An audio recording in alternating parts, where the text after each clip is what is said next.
Seth, you know what dulls my pencil? The pencil. Oh, wait, start over again. Go ahead. I wasn't expecting that.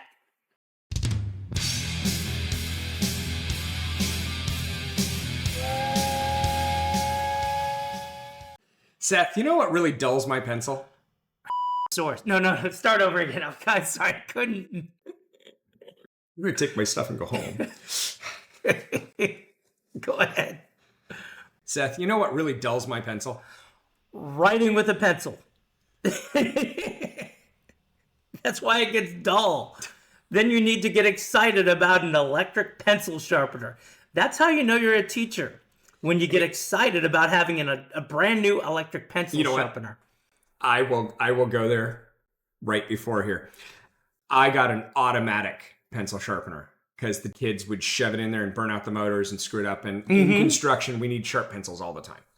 And so I bought an automatic one off Amazon, out of some China brand, whatever. And you stick the pencil in and it senses it. It grabs it from the kid and sharpens it and spits it back out. No, how much was it? It was like $30-$40. Oh, I would so get that. Oh my gosh. And the kids are like, oh, it's amazing. It works. I do have a question for you. Yeah. You do construction. Yes. And I do know this for a fact. Construction people do not have, I learned this from you. Construction people do not have round pencils. Are you using round pencils in class? We use Or both. are you using the flat ones? We use both. When they work in class, they work on drawings. We work on fine work, things that need to be like a 16th. Yeah, that's or a round. less. Those are going to be round pencils. But what about just the like flat everybody ones? else. Actually, I prefer a mechanical one for that. The flat pencils are thicker lead, heavier duty, and we use those for when we're working with 2x4s and framing and actual. So how do you sharpen those? Those you sharpen with just a utility knife, and you just literally whittle it out. That's safety first. Or I teach them after a little while that they can use the 2-inch wide belt sander, and you can just sharpen it with the belt sander. Heavy machinery to sharpen pencils. That's right. That's actually how they do it in factories. You know what really dulls my pencil in classrooms? Students not bringing pencils. I will have a set of pencils. I'll take out like 10 of them. And I'll say, okay, you don't have one? Let me loan you a pencil. And they will not return it. So I will go through like $20 of brand new number 2 pencils in a week. And then the next week comes and the students are like, hey, can I get a pencil from you? And I'll be like, no. And they'll say, why not? Well, because you ran off with all my pencils.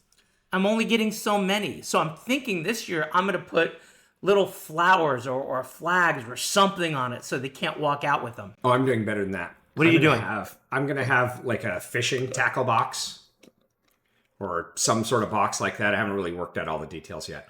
And they're going to have to give me something in trade and they can get it back. So they're going to have to give me like an AirPod, their cell phone, or their shoe. You know what I used to do? They used to have to give me a shoe, and that worked. But nowadays, you'll end up with a parent complaining, oh my God, the teacher made them hand over a shoe in order to just have a pencil. Well, it's like, why don't you buy your kid a pencil? Well, that's actually, we're getting way off topic from the rant I wanted to do on other stuff. But I actually have a professionalism grade in our class. It's about 1/3 of their grade is just sheer professionalism. And so one of the things is like, did you bring the things you needed to do your job? And obviously, a pencil and paper is one of them. And you know what gets me? It's the things that aren't expensive. Yeah. They will have a $700 iPhone and another $200 pair of, AirPods and things like that. But do they have don't forget the $8 Starbucks that they walked into class late with. Every day. Dang Starbucks. I make them put it up on a counter. Oh, I make them sit there and they just watch it melt for the hour. But can they come in with, I don't know, $1.50 of paper? Can they come in with, I don't know, $1 of number 2 pencils and bring one every day? Oh, they never do. You know what dulls my pencil? The teacher training videos that we have to do every single year. I've been teaching since 2016, and I know you've been teaching longer. We have seen the same sexual harassment videos, the same child abuse videos. Listen, we've memorized the child abuse videos. We know them. We know how to abuse the children really well by now. You know what the problem is? Sorry. We know how to keep abuse from happening on the children really well by now. The problem is, abusing them is easy. Not abusing them sometimes is the hard part, because when they come in late all the time and they will sit there and it will be the kid that's always failing that wants to disrupt your class the most. And you do everything to pull them in and participate in class. And you do all the things that you can do. And it still doesn't work. But what really dulls my pencil on that is when those kids' parents turn around and say, they don't act like that at home. I have said this, and I'm not terribly proud of it, but it worked. I said, well, if you would like to come and sit in class for an hour with them and show me how you get them to do their work, I would be more than happy, and I'm sure we could arrange that. What day would you like to come? I never heard from that parent for the rest of the year. I had one kid at the end of the semester, and it's pretty hard. You got to work hard to get something lower than an F in my class. You really have to try to fail my class, because I will drag you every way I can.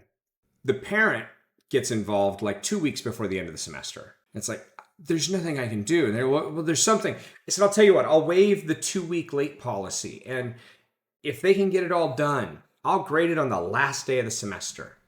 Well, but you don't understand. I said, and I'll grade it for the 50% that late work is worth in my class.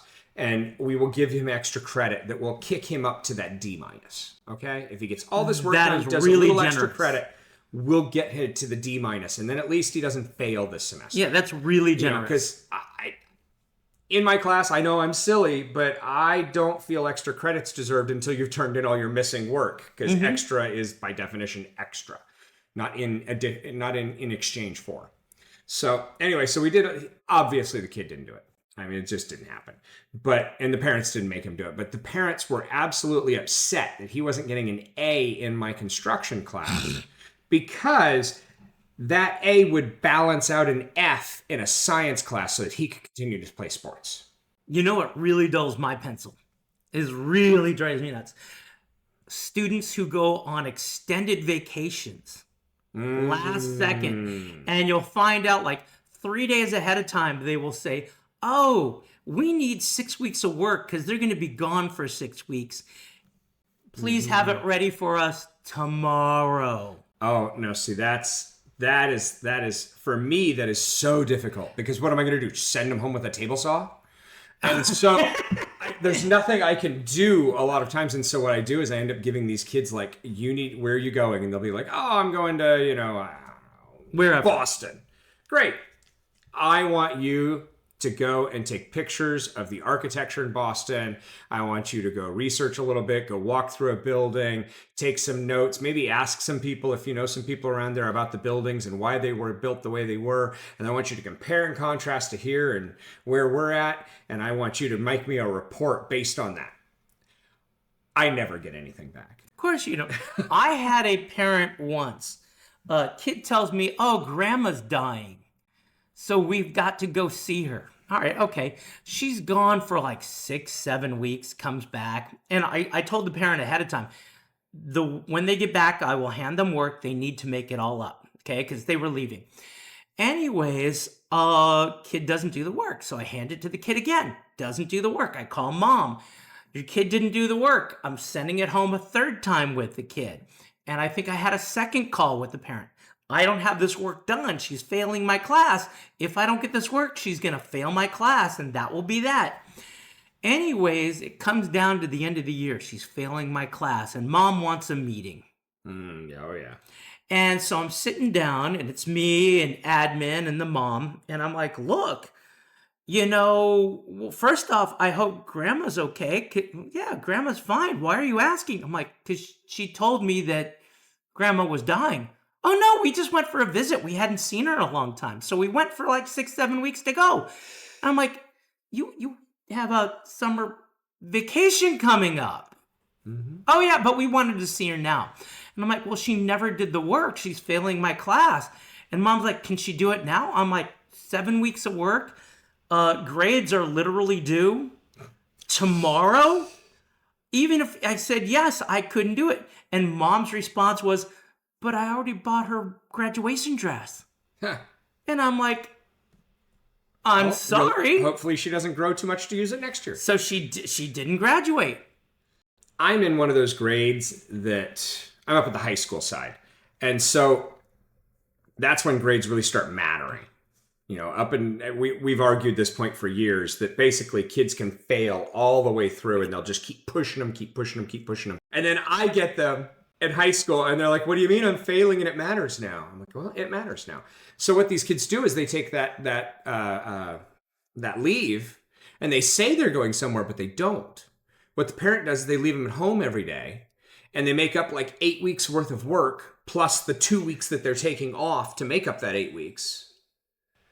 And they do all their missing assignments while they sit at home. That has never happened with me. Oh, no, it happens at the high school level all the time. Haven't seen it happen at my level. And you know what's funny is these parents are always shocked when the kids don't do any of the work because they're just sitting at home watching TV all day. You know the best thing to do about your dull pencil?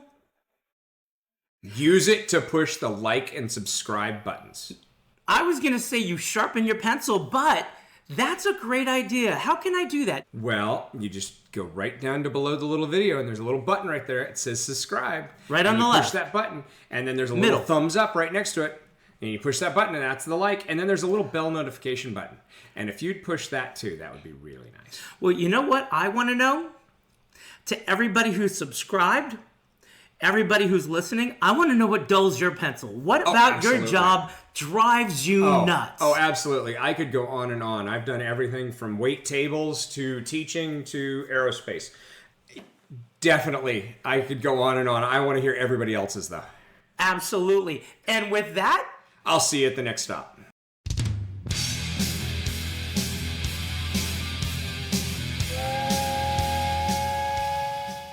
You know what dulls my pencil?